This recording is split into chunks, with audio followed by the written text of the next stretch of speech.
Maintenant, on va s'intéresser à un garçon qui fête ses 50 ans de carrière. Oh, c'est pas beaucoup, quoi, allez, franchement. Et alors, c'est toujours un peu difficile de cerner cet homme-là, il s'appelle Christophe, et Frédéric Zetoun, c'est risqué. Oui. Señorita, dépêche-toi et remets ta robe de tata. Tous les plus grands airs d'opéra ont des relents de rumba. Señorita, dépêche-toi. Je suis un peu. Il a un orchestre sur scène Tout seul. Mais il a un piano. Piano, synthétiseur, guitare, seul en scène. Il va d'un instrument à l'autre et il vous fait la compilation que tous les artistes font. Il nous a épargné le disque de duo de ses plus grands succès avec la nouvelle scène française. Oui. Lui, sa compilation, il a fait sur scène. Que des tubes. Et là, vous êtes dans la salle et vous dites « Ah oui, ça aussi c'est lui. Ah oui. » Et là, vous en avez, mais il y a une trentaine de chansons, je vous assure, que des chansons qui nous ont fait chanter et qui nous ont fait rêver. Alors, Christophe, c'est vrai, bon, c'est un personnage à part. Ça fait 50 ans qu'il est dans ce métier sans vraiment y être. Il vit la nuit, il se couche à l'heure où Télématin finit, c'est-à-dire vers 9h du matin. Il voit généralement la fin. Il est rentré, il a juste le temps de nous voir et d'aller faire dodo. Il y en avait quelques-uns comme ça qui ont s'adressé en disant bienvenue et bonne nuit. Les gens ne comprenaient pas en disant pourquoi vous dites bonne nuit, je viens de me réveiller. Non, c'est pas vous, on parlait du. Lui, il en fait vraiment partie. Alors, de temps en temps, il a une idée fulgurante en pleine journée, comme ça, il se réveille et il écrit une chanson et il retourne se coucher jusqu'à 22h. Et je vous disais que c'était vraiment quelqu'un extrêmement à part. Il a enregistré une chanson qui s'appelle Le Beau Bizarre et que ce titre lui va bien. C'est vrai qu'en interview, c'est pas le client le plus facile, pour employer un jargon de notre métier. Il est parfois très très imagé dans ses réponses. Il part dans une poésie qui n'appartient qu'à lui. Donc voilà, au montage, on a un petit peu de travail, mais à l'arrivée, on passe un super moment. C'est vraiment, si la définition d'un artiste, c'est de proposer ce que les autres ne proposent pas et d'être unique, alors lui, c'est vraiment un grand artiste avec un A majuscule. Il sera bientôt au Théâtre Marigny. Nous sommes allés le voir à Nantes. Je vous dis, seul en scène, pendant 2 heures, un vrai régal. C'est parti.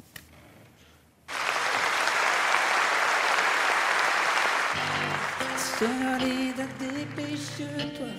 J'ai un rêve. Je n'ai pas le physique pour ça.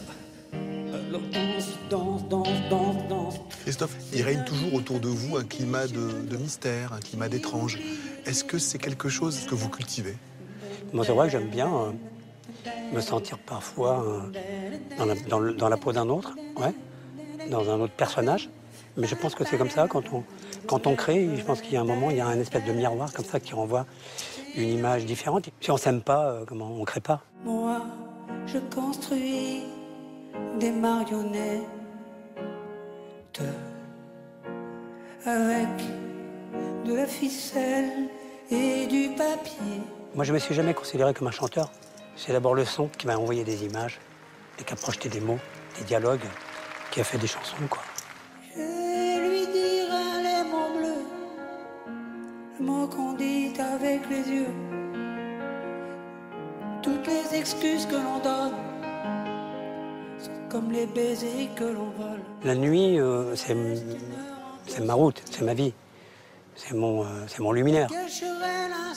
Puisque je me couche jamais avant 6, 7, 8 heures du mat. Mais non, j'ai écrit des très belles choses. Rongon-Bergeant à 10 heures du matin, parce que j'arrivais plus à dormir, oui. Petite fille du soleil, surtout ne m'en veux pas. Petite fille du soleil, oublie-moi. Des chansons comme Aline, comme Les Marionnettes, vous les assumez entièrement ? Heureusement, bah ouais. Je suis pas complètement con. Hein. Vous savez comme moi qu'il y a beaucoup d'artistes qui n'aiment pas se retourner. Ah mais je sais pas, les autres je connais, je sais pas. Chacun est différent, hein, comment je veux dire. Moi, Aline, c'est comment... De toute façon, Aline, c'est toujours une nouvelle chanson, parce que de toute façon, je la chante jamais pareil. C'est le passé qui nourrit le présent, quoi. Et j'ai crié, Aline, pour qu'elle revienne. Et j'ai pleuré. Depuis quelques années, une nouvelle génération vous découvre. Qu'est-ce que ça vous fait de voir justement des gens de la nouvelle scène française venir vous célébrer ? Et ça fait plaisir. C'est bien de pas être ringard, quoi. Ben, d'avoir l'impression qu'on n'est pas un ringard. La belle dame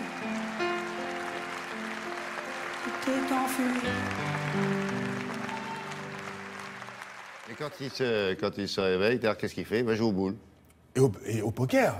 Oui, d'accord. Au boule, au poker. Au et boule après, quand il fait beau. Voilà, au boule quand il fait beau, au poker quand il pleut, c'est un sport d'intérieur.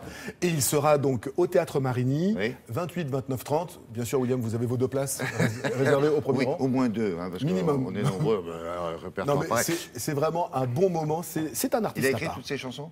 Il a composé toutes ses chansons, il en a souvent écrit les paroles, et les plus beaux textes de Christophe, la plus belle période de Christophe, c'est un monsieur qu'on considère souvent comme un grand compositeur, mais qui est aussi un grand auteur. C'est monsieur Jean-Michel Jarre qui a bon écrit Les Paradis perdus, qui a écrit Les mots bleus. Les textes étaient d'un tout jeune débutant dans ce métier, qui était Jean-Michel Jarre. Il a commencé par faire des textes et par réaliser les premiers albums. Pas mal. Ces albums qui ont été la résurrection de Christophe. Vous pourriez faire un livre, Frédéric.